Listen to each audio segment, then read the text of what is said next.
Before we kick off today's episode of Daily Brightness, a massive thank you to our proud partners, Shaw, for backing us since day one. What started as a leap into the unknown has turned into something really special for us, and it means a lot to have Shaw with us on the journey, backing us like teammates. Right, Rach, we're into the summer. What does life after the WSL season look like for you? This year, I just had a nice week at home, which was really nice to just get my feet back on the ground, after travelling and everything. And then I went away for a couple of weeks, and then it's hit the ground running. Pre-season programme starts. It's the hardest thing ever. What about you? Yeah, I've really just taken a little bit of time to just do me, really. Not been on any luxury holidays like you have, because you send me pictures every time you're away, which has been nice, but very jealous. Obviously, we're going into a massive summer ahead for women's football. We're going to be back in the Lionesses, aren't we? Always. So a big thank you to Shaw for always showing up for us on and off the pitch and supporting the podcast, and thank you all for tuning in. Whether you've been with us from the start or you're just jumping in now, there's so much more to come. Keep subscribing and keep watching.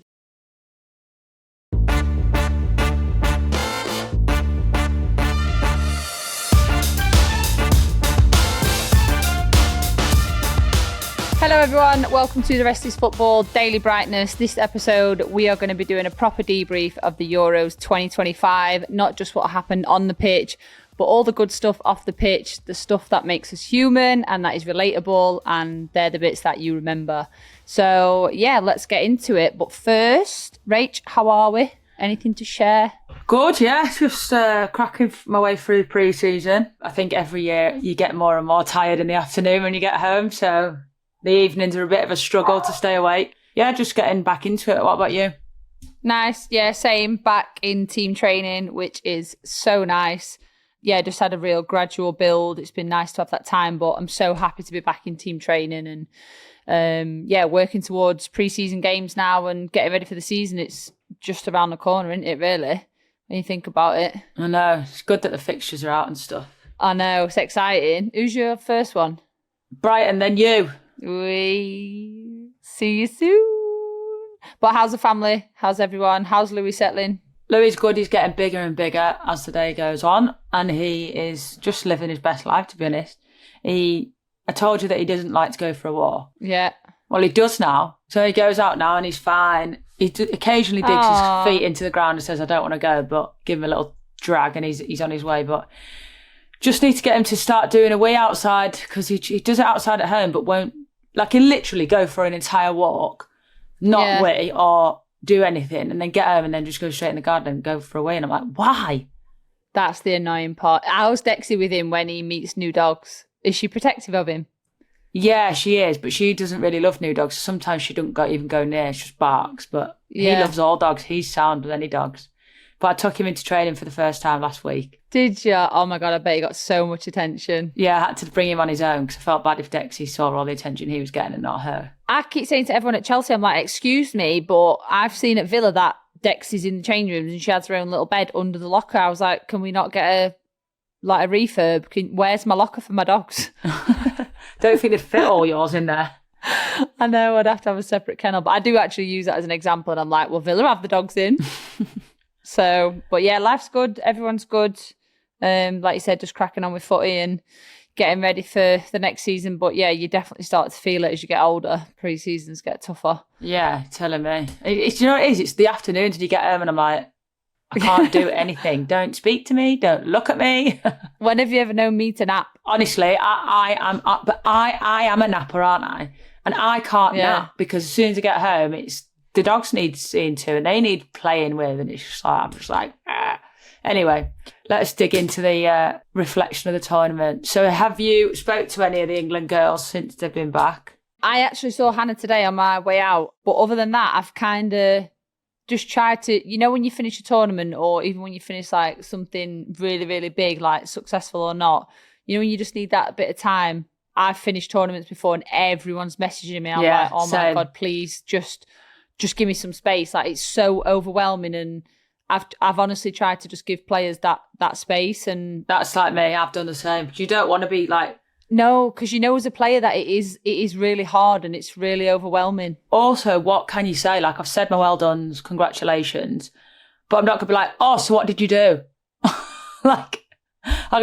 If I see you, I'll catch up with you, but I'm not gonna text me like, break down the whole tournament for me. What was it like? Yeah, no, I've honestly just tried to respect that because being players, I think we understand it a little bit more, and it's like, it's harmless like messages. But I did see H, I seen her as I was coming out, and she was really good and happy. But when players look tired as well and they just look drained and they just need a bit of space, so I was like, you know what, not gonna ask about the tournament.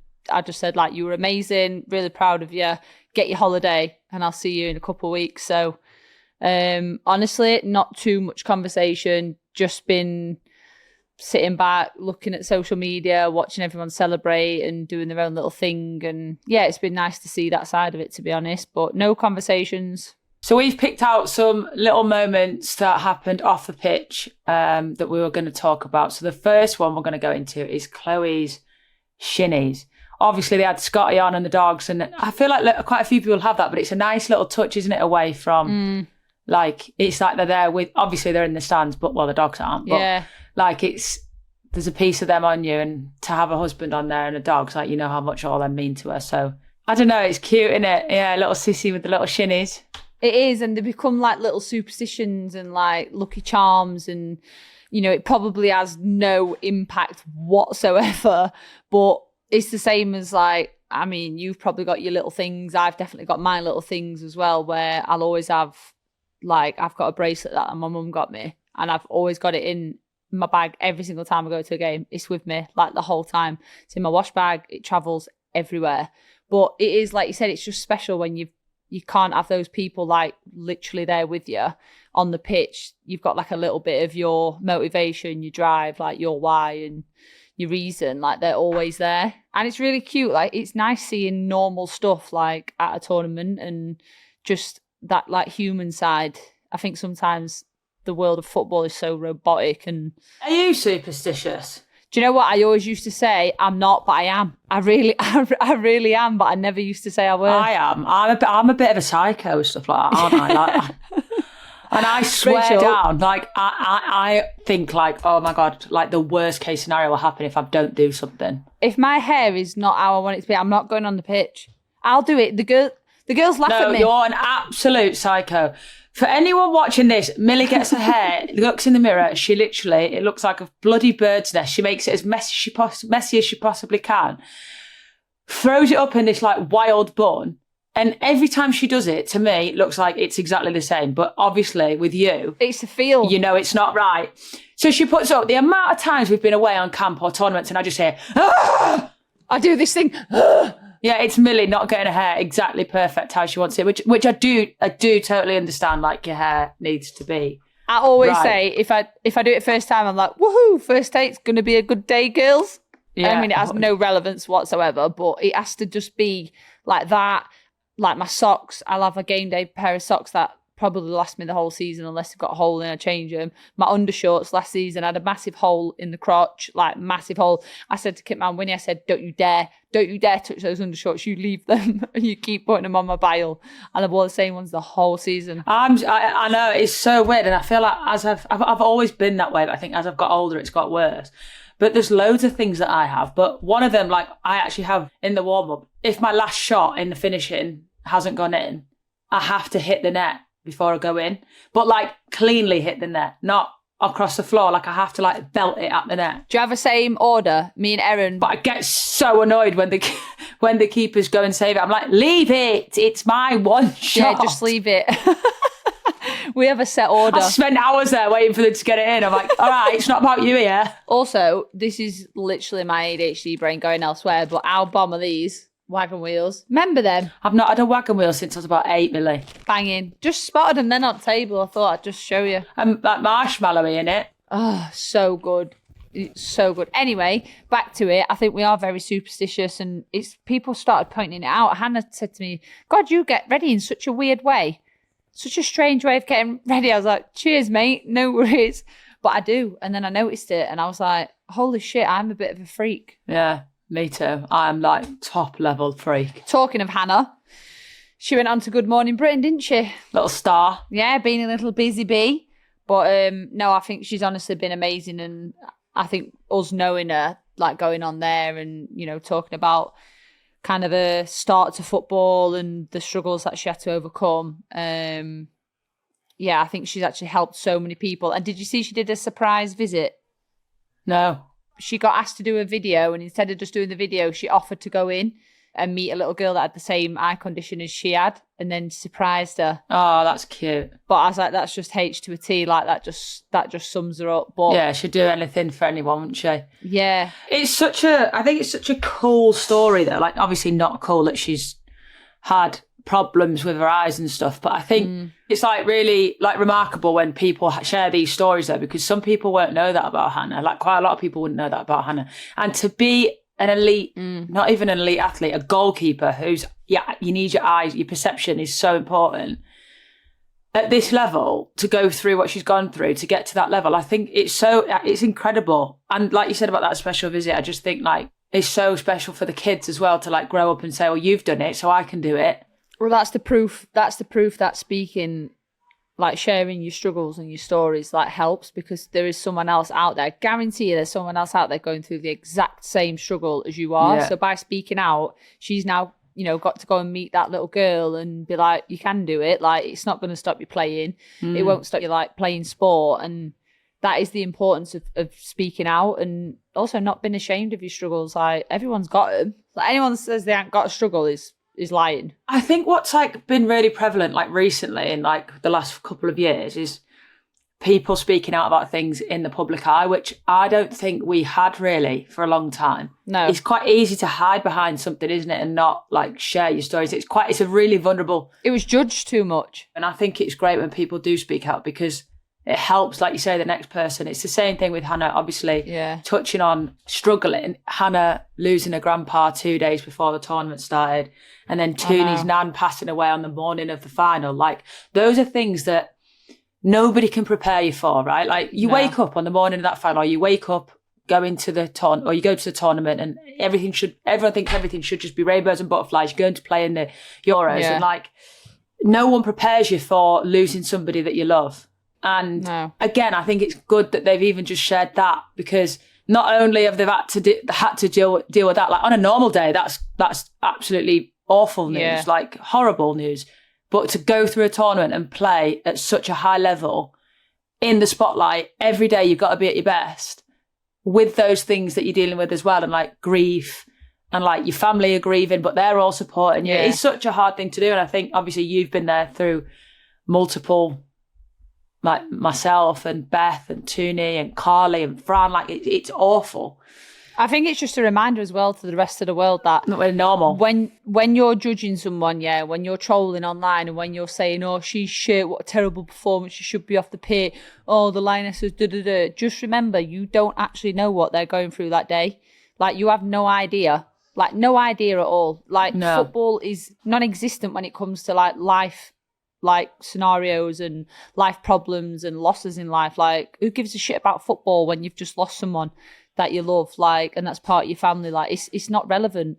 So it's just like a gentle reminder yet again to people out there that we aren't robots. We do have lives, we do have problems in life, we have family dramas, we lose people the same way everyone else loses them that works a 9 to 5. Like, just remember, when you are trolling someone or you are thinking about putting out that you think someone's performed shit, like, just remember that they might actually be dealing with, as we always say, like normal stuff in life. And it's just like, we do exist as people. Like, we're not robots. We keep saying it over and over again, but that's for me the importance as well, which you shouldn't have to speak out, just to remind people that we are like humans and we do have feelings and stuff, and we grieve and all the rest of it. But that's why for me it's so important, because again, like, these players have played, like you said, at the top level on like the world stage, a major tournament, not only got to the final and played the whole tournament, but then to go on and win. Like, that's why winning matters more than anything, because it matters for moments like that. Like, do you know what I mean? I think as well, there's something about being able to perform when you're under that level of like stress. It means upset. So much more. But it's so strange, I think, that it almost like follows a pattern. So like, when I lost my dad, that year after was when I had that absolute standout season for Villa. Yeah. And like Tooney and Hannah, like right now, like they've gone and won the Euros. It's like, because it gives you that little edge where you're just like, I'm going to do it for you. Yeah. You can't be here to watch me right now, so I'm going to do it for you. Like, it gives you that extra bit of like, you know what I mean? It's hard to explain. I think it's hard to explain unless you've really been in it. But I love that everyone rallied around them and they're there for them, obviously, as they always would have been. That team's special, and you know, they become your family away from family. So I think for me, watching all the special moments, like everyone appreciated them, like all the players appreciated each other and like highlighted like special things, or like moving on to Lotta and her poems, like everyone highlighted it and everyone was so grateful. Hang on a minute. Lotta is amazing at writing, isn't she? What the hell? I honestly could have welled up every time I read them. I'm like, you're so talented. Like, that girl can do everything. But yeah, she is absolute diamond of a person, like unbelievable teammate. But to just be just chilling and then just write a poem, like we're not talking a little scribble. She's so talented. Like, I actually have, honestly, there's not one single bad word I could ever say about Lotta. I think she's an absolute gem of a human. But like, what a genius! Like so talented. Like that. Those poems are like actually elite. Like, she should do a poetry book. I love it. But that's what makes it special, though, and that's what makes the tournament. It's things like this what make tournaments so memorable. And they're the things that you look back on, like, and you take that with you. Like, Lotta is a player who didn't feature at all in the tournament, but like, I guarantee she'd have been the best teammate. Mm-hmm. Guarantee it, because she is just like, she just epitomizes like greatness. But like, that probably was like her little way of focusing, and like, you know, like when we journal and stuff on camps and things like that, like, and that probably brought everyone on that team reading what she's wrote, and like to take moments to like document stuff. Obviously, she put it on her Instagram, like videos. It's like, it's just such a nice thing to look back on. And like, I massive shout out to Lotta. I think that's sick, and she's so talented. She's always thinking about giving back. She's always thinking about making people smile. Always, other people. Like, literally always, like, how can I make this team special? How can I impact? How can I make everyone feel supported? Like, she's always been like that, and she always will be. She's got like the purest like souls I think I've ever met. So shout out Lots. We love you. Bloody love Lots. Right, guys, we are going to dip out for a short break. We'll be back very soon. This episode is brought to you by Tinder. People think that dating is to just find the one, Mel, but I think there's so much more to it than that. We spoke about it before, about, you know, you have a soulmate in life, but you have a soul best friend, and you're my soul best friend, as you know. I don't think it should be looked upon as just a dating app. You might want just a companion, or, you know, you could have an unexpected friendship blossom. I think it's quite small-minded just to think of it as, oh, I have to find like it's a relationship I'm looking for. Like, no, you could find a friendship, and that could be someone that you rely on for the rest of your lives. I think we've heard a lot of success stories from Tinder, from people in relationships and stuff. But like you said, it's not just about that. It's about, you might not get on with them romantically, but they might become your best friend, or someone that you can go to the pub with and have a drink with, or go do a pub quiz with. So I think there is a lot of success behind that as well. It's not just finding the one. Yeah, as you say, Tinder is for all types of connections. And it works because on Tinder, a new relationship starts every 3 seconds, from slow burners to instant sparks. Wherever it takes you, it starts with a swipe. Download Tinder today.